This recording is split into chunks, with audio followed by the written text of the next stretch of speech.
Hello বন্ধুরা, শুরু করে দিলাম আজকে ঝাড়পোছ।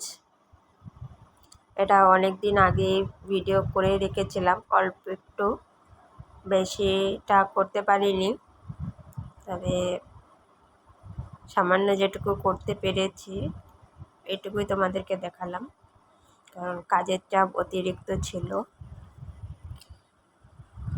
তোমরা জানো যে ঘরদোর পরিষ্কার করতে কতটা পরিশ্রম হয়, আর এভাবে ভিডিও শ্যুট করা সম্ভব হয় না।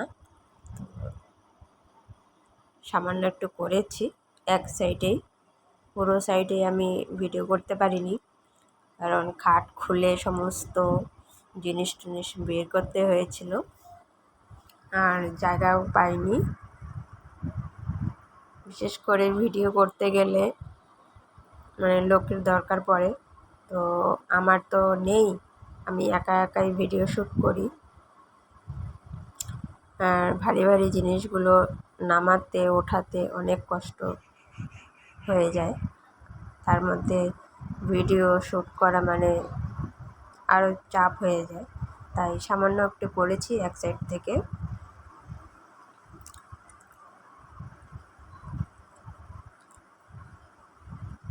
এই বড় বড় ট্রলিগুলোর মধ্যে জিনিসে ভর্তি, তাই নামাতে ওঠাতে খুব কষ্ট। আর যেটার উপর দাঁড়িয়ে আছি নর্মাল একটা বাক্স টিনের, তো আমার ভারে তো বাক্স প্রায় ভেঙে যাওয়ার অবস্থা,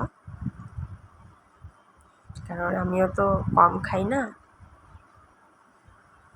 মোটামুটি 50 কিলো আমার।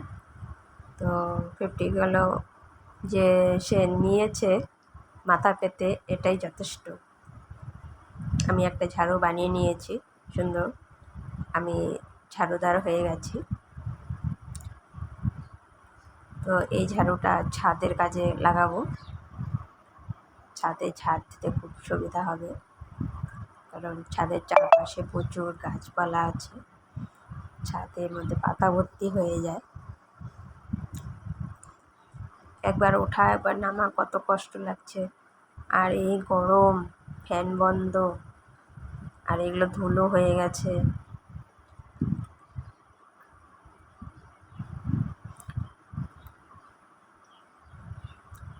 ছাদের ঘরের সিলিং, অর্থাৎ এই যে এগুলোকে কী বলে, সানসেটগুলো আছে, সানসেট না দেওয়াই ভালো, সানসেট দিলে ভীষণ নোংরা হয়ে থাকে। দেখো আমি সানসেটটা সাজিয়ে নিয়েছি, একটা কাপড় দিয়ে দিয়েছি যাতে নোংরাটা কম হয়।